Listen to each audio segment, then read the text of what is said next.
Hey loves, if you're hooked on these dark family secrets and twisty revenge tales, hit subscribe right now and ring that bell, because this one's going to stay with you. Let's go. They all said I was crazy for bringing the dog home. Late October in the Alentejo, Portugal, when the cork oaks stand naked and the wind smells of wood smoke and wet earth. I found him on the dirt track outside our quinta, ribs showing, one ear torn, eyes the color of burnt honey. He didn't wag, didn't bark, just stared at me like he already knew every lie I'd ever been told. I called him Lobo, because that's what he looked like. Half wolf, half ghost. I was Inés Caldera, 32, the youngest daughter who came back from Lisbon after my mother's funeral to sort the house. Everyone else in the family had more important lives. My older brother Tomás running the family olive oil empire from Porto, my sister Margarita married to a judge in Coimbra, my father long dead from drink and pride. The quinta near Évora, 500 hectares of cork forest, ancient olive groves, and a crumbling solar that smelled of candle wax and old resentment, was left to rot with me inside it. I needed Lobo more than he needed me. Nights were the worst. The house creaked like it was breathing, and every shadow carried my mother's last words. "Don't trust your brother. Not ever again." She died clutching my hand, morphine haze in her eyes, repeating it like a prayer. Tomás arrived 3 weeks after the funeral, driving a gunmetal Porsche Cayenne that looked obscene against the whitewashed walls. He hugged me too hard, smelled of Lisbon nightclubs and Creed cologne. "Little sister," he laughed, "still rescuing strays, I see." He eyed Lobo the way men eye anything that might bite. That same afternoon he spread papers across the walnut dining table that had belonged to our great-grandmother. "Mama wasn't thinking clearly at the end," he said, voice syrupy. "Dementia. The will leaving you the quinta is invalid. I've already spoken to the notary in Lisbon." He slid a new document toward me. All I had to do was sign, and I'd receive a generous monthly allowance. The land, the house, the groves. Everything would be his to modernize. I asked to think about it. He smiled the way he did when we were children and he'd stolen my Easter chocolate, then told Mama I'd eaten it all and been sick. Of course, Inés, family first. That night, Lobo growled for the first time, low and endless, at the door of the library. I found Tomás inside, torch under his chin, photographing the family safe behind the 18th century tapestry. He jumped when he saw me, then laughed it off. "Looking for Papa's old war medals, sentimental reasons." I started sleeping with the dog at the foot of my bed and a kitchen knife under my pillow. November brought the first rains. The Alentejo sky turned the color of tarnished silver, and the cork strippers worked the groves, their songs drifting through the mist. I walked the land every morning with Lobo, learning it the way my mother had tried to teach me before Tomás sent her away to that rest home in Cascais, where she died alone. I found things. Boundary stones moved, survey flags in places they shouldn't be, a hidden gate cut into the back fence. Someone was preparing to carve the quinta up for a luxury eco-resort. I also found the letters. In the attic, inside a metal box that still smelled of my mother's L'air du Temps, were 30 years of correspondence.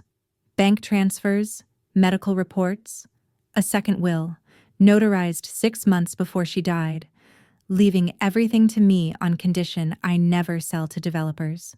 And the worst, a DNA test dated 1995. Tomás wasn't my father's son. His real father was the married politician whose campaign my father had managed, the one who paid hush money until the day he dropped dead on a golf course in Vilamoura. My mother had kept the secret to protect us from scandal. Tomás discovered it at 16 and spent the next 2 decades punishing her for it, bleeding the estate dry, isolating her, convincing doctors she was mad. I read them by candlelight while rain hammered the terracotta tiles. Lobo lay with his head on my feet, trembling with a rage I could feel in my bones. The slow burn started small. First, I befriended the cork workers, gave them coffee, paid in cash, listened to their stories about the Lisboeta who thinks he's a latifundiario. Then I contacted the investigative journalist in Évora who'd been sniffing around the resort rumors. I fed her documents, one envelope at a time, never my handwriting. I moved the survey flags back every night with Lobo as lookout.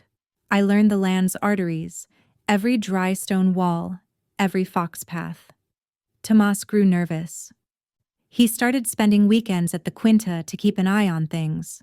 Brought his new girlfriend, a 25-year-old influencer named Bruna, who filmed everything for TikTok and called the house super authentic. Lobo hated her on sight. She called him mangy and tried to shoo him with a Prada sandal. He bared teeth the color of old ivory. I smiled and said nothing. Christmas came gray and wet. Tomas hosted a family reconciliation lunch. Margarita and her judge husband, cousins who smelled money, the family lawyer sweating in a too-tight suit. They toasted to new beginnings with our grandfather's 1961 olive oil, now worth thousands a bottle. Tomas made a speech about how Mama would have wanted us to move forward together. I raised my glass and looked him in the eye until he blinked first. That night, the power went out. Storm knocked the lines down, candles everywhere, shadows leaping over azulejo tiles. Tomas drank too much aguardiente and cornered me in the kitchen. "Sign the papers, Inés. Stop playing the tragic heroine. You're embarrassing yourself."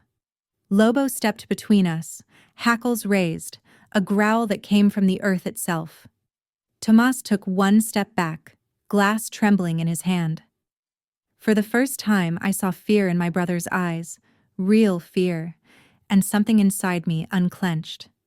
January brought the frost. The olive groves glittered like they'd been dusted with salt. The journalist's first article dropped the same week.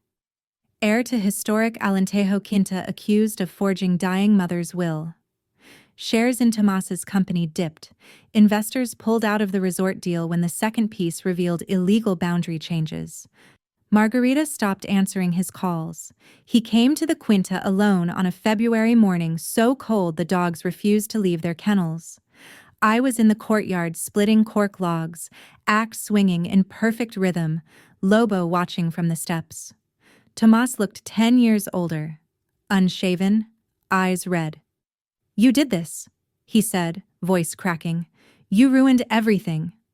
I set the axe down. "No, Tomas, you ruined Mama. I just stopped pretending it didn't happen." He lunged, not at me, at Lobo. I still don't know if he meant to kick him or worse. The dog moved like smoke, teeth closing on the meat of Tomas's forearm. Not savage, precise. A single shake and Tomas was on his knees screaming, blood bright against the frost. I called an ambulance, calm as winter itself. While we waited, I crouched beside my brother. "You had 20 years to be decent," I whispered. "You chose cruelty instead. This is what happens when the stray you laughed at finally bites." He stared at me, tears mixing with snot and blood. "We're family," he sobbed. I looked at Lobo licking red from his muzzle, then back at Tomas. "No. Family doesn't forge wills. Family doesn't drug their mother into silence. You're just the mistake she spent her life paying for." The trial was quiet and brutal. Forgery, fraud, undue influence, deprivation of liberty. They found the care home had been paid to over-medicate her. Tomas got 8 years. The judge, Margarita's husband, recused himself at the last minute. Even he couldn't stomach it. The Quinta is mine now, legally, forever. I kept only 20 hectares around the house. The rest I divided, half to the cork workers as a cooperative, half into a foundation for women escaping abusive families.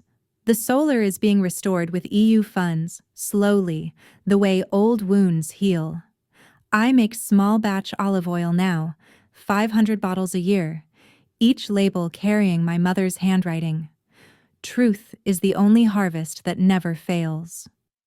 Lobo sleeps by the fireplace every night. His ear never healed straight, but his eyes are softer now. Sometimes tourists ask if he's dangerous. I just smile and say, only to people who deserve it. And when the Alentejo wind moves through the cork oaks at dusk, carrying the scent of wood smoke and distant orange blossom, I swear I hear my mother laughing, low and satisfied, like she finally got her revenge. The real danger was never the stray I brought home. It was the one already sleeping in my mother's bed.